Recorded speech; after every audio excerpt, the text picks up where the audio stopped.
Hello and welcome. I'm sure a lot of you who are used to me doing hiking videos and not showing my face are kind of wondering what the heck I'm doing right now. This is a little bit different than what I'm normally doing. So the reason that I'm here and the reason that I'm showing my face is because I wanted to give a quick update about what's been going on, but I also wanted to talk a little bit about what I've been doing, which is bikepacking, and that's why I haven't really posted a lot of hiking videos, because I've been bikepacking around the US. And so today I wanted to kind of talk about why I started doing this and why I think that you should also start to do it or try it, because it's a lot of fun. That's not the reason, but I guess that's one of the reasons. Kind of wanted to talk about how to get started if you're a hiker and you want to transition. It's actually not too hard, but I will go over a list of things to talk about what you need to get started. But a quick update first. Basically, I've been cycling around the US and Canada for the last 7 months and having a great time. I'm still here cycling. This is the trusty steed behind me. This is Bob. So we're just riding around. Actually, I don't have all my bags on him today because I'm just doing a day ride, which is why I have time to do this filming. Normally, I'm just riding and riding and riding, but today I'm not riding too far, or too long. So basically, I'm just trying to get the sun out of my eyes here. It's kind of a pain. It's been really, really fun, and I encourage everybody to get out and try it. But let me talk about what you can expect from this channel going forward. Basically, I will be popping on to show some videos about my cycling trip and to kind of do some videos about why I've been bikepacking, why you should bikepack, what you should pack, and how you plan routes, and kind of logistical videos about how to do that kind of stuff.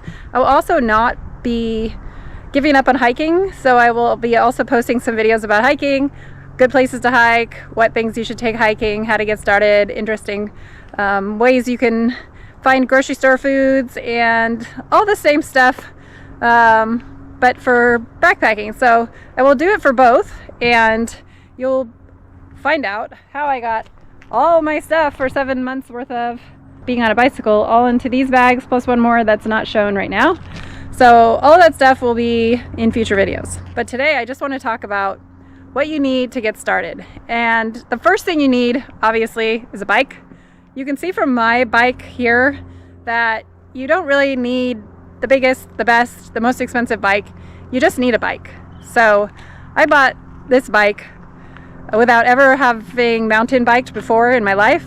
I had a really old road bike, and it was a steel road bike, and it was pretty heavy, and I knew what I wanted to do was do a lot of off-road travel. So I knew that the current bike I had would be a little difficult to do that. I really did not want to just be on the highway all the time, or roads, or even rail trails. I wanted to go into the mountains. So that is why I bought another bike. I bought a bike on the internet and I did get a cheaper version, and it's worked perfectly fine. I've had to fix a few things, but I've put over 8,000 miles on it, so that's to be expected. But all you really need to do is just, if you have a bike already, or if you have a friend with a bike, just borrow a bike. You can rent a bike. You can buy a bike off Craigslist. You really don't need to go spend a ton of money to get a bike. You just can use what you have or what is nearby.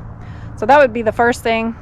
The second thing you need is to plan a route, which is not that hard. You can just go wherever your local area is. Right now, I just rode out of town from the town that I'm staying in, and now I'm riding back. So that's all you really need. And you could do your first trip without even camping if you wanted to. Just go out, 20 miles or whatever, and then go back 20 miles and see how you like being on the bike and everything like that. But I do encourage you to do it as an overnight, because it is really fun, and you can get into some more remote areas. And if you like camping, if you've already been a backpacker, it's not a hard transition. You just stop and put your tent down wherever you are. And the cool thing about biking versus hiking is you can get so much further, and it is really kind of fun because you can see a lot of stuff in one day. So I've really liked that part of it for sure. I could probably hike 20 to 30 miles a day. 30 would be pushing it, But when I'm biking, cycling, whatever you want to call it, I can go, depending on how many hills and the terrain and everything, 40 to 100 miles. So you really can get a lot farther, and you can see a lot of things, and you have a lot of neat differences. The other thing, which is kind of cool, which is, this is a little bit of an aside, you'll often go through towns and things, or you'll be close enough to town that you can pop in and get a snack, where if you're used to backpacking, you know that you have to carry sometimes 2 or 3 or 6 days worth of food in your backpack, and when you're on a bike, you really just need 1 or 2 days worth of food, and that's really freeing. So it's a whole different experience from what you might be used to. So I think those are kind of the 3 things you need. Hi, future me here. I know you're probably thinking, well, what about bags and other kinds of gear, straps, racks, things like that, which you will need those eventually. But I think that one of the things that I had trouble with, and so maybe if you're like me, you had trouble with the same thing, is a severe case of analysis paralysis. And so I think that number one thing is to just get started. For me, transitioning from backpacking to bikepacking was hard because it's a new piece of equipment that you have to maintain and all that other stuff. And so that makes it a little bit more intimidating. But I think